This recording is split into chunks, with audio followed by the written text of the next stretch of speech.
Good afternoon, everybody. Now I'm going to switch a little bit. That's basically what I've done is talked about why the faith community does what they do on environmental issues, why do they even care about environmental issues, how they do it, the types of activities that they do. Now I want to talk about how you work with the faith community. And though there's a lot of benefits, there's a variety of strengths and capacities within the faith community. So when you join, when sort of the secular movement joins with the faith movement on environmental issues, what you're doing is you're bringing together a lot of strengths, a lot of capacities that wouldn't come together normally. One thing to note about the faith community, it's broad. It's a broader audience than maybe the typical secular environmental audience, which is good and bad, but hopefully leans more on the good side. About half of the United States population attends worship services on a regular basis.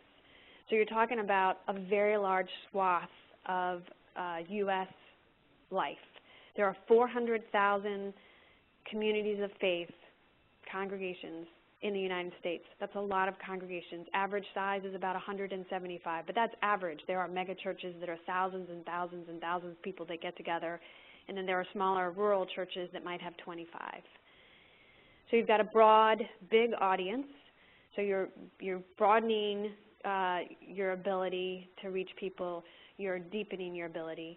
There's also a unique religious voice that can talk about ethics and morals and moral imperatives that has much more resonance than if it comes from a secular voice, because the faith community is known for speaking out in terms of morals and ethics.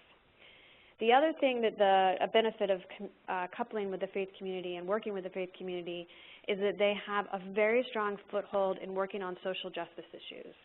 This applies to Jewish synagogues and Protestant denominations and Catholic congregations. They have a strong interest in addressing social justice issues. And so by coupling the environmental issues with social justice issues, it can make that message that much stronger. So this next slide just talks about what is the faith environmental education landscape? Who's working on this stuff? Who's doing anything?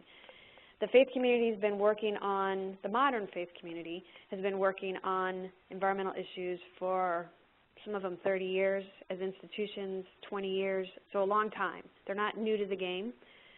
They don't have necessarily as many organizations. There are not as many faith-based environmental organizations as there are secular organizations, but they do have some foothold within the faith community.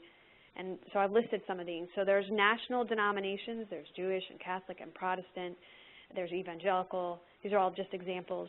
There are what we call state parachurch groups. They're not connected to an institution, but they are faith-based. So Interfaith Power and Light is one. Green Faith, which I mentioned earlier, is one. Earth Ministry, etc.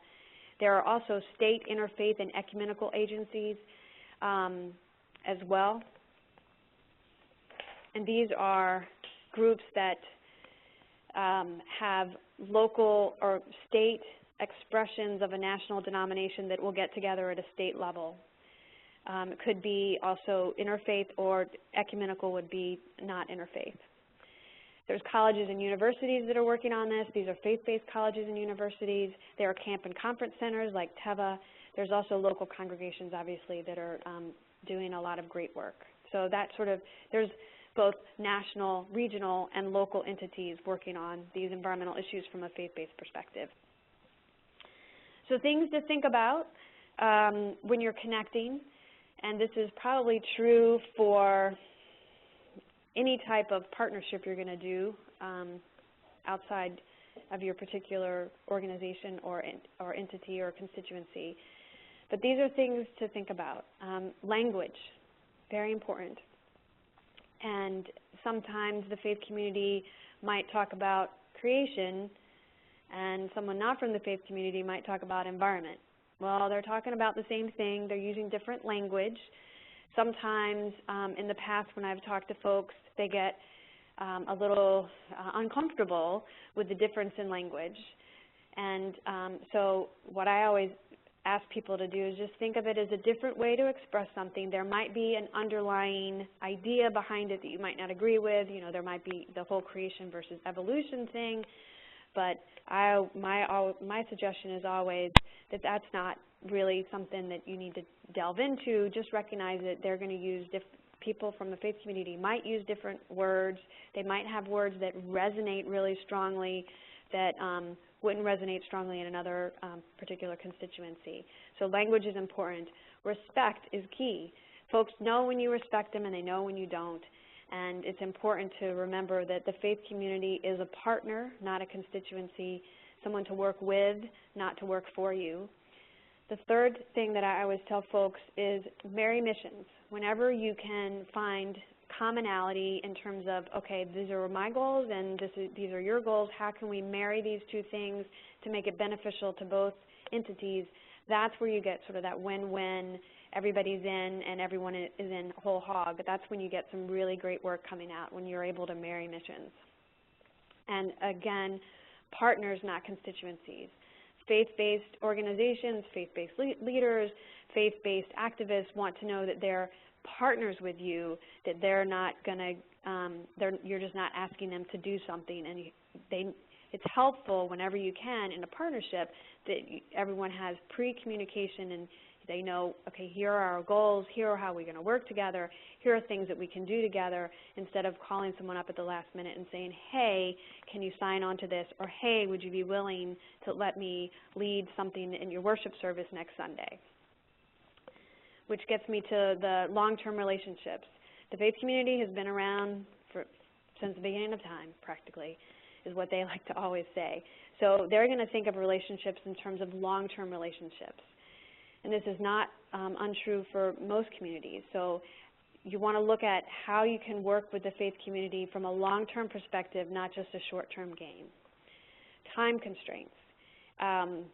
Anybody that's ever met a clergy person probably knows and gotten to know them. They are very busy people. They're burying people, they're marrying people, they're dealing with problems that people might have, spiritual problems that people might have to bring to them. They're counselors, they're administrators, they're executives. They're all this wrapped up into one person, and they have to give a homily or a sermon or the equivalent on a Saturday or Sunday, sometimes a Friday. So they have very little time, and you want to try to be respectful of that time and maximize that time as much as you can when you're dealing particularly with faith leaders. And then the last point I would say is you don't have to know theology to work with the faith community. You don't necessarily need to know what they believe in. You don't have to believe what they believe. And it's important that you're authentic, that you speak from your own experience and your own person, and that you don't try to be something that you're not. So if you're not a person of faith, there's no reason for you to come in, equipped with a bunch of scripture passages talking about why it's important that the faith community get engaged. So that's why I say no theology unless you're a theologian. So just to wrap up, I think in general, the faith community has a lot to offer in terms of the moral message, which is something that can really resonate in a broad way, both in the context of U.S. and also globally. And finding ways to connect or finding ways to engage, I think, is a critical component of how environmental education can continue to improve and move forward and to, I guess, be more incorporated into the larger realm.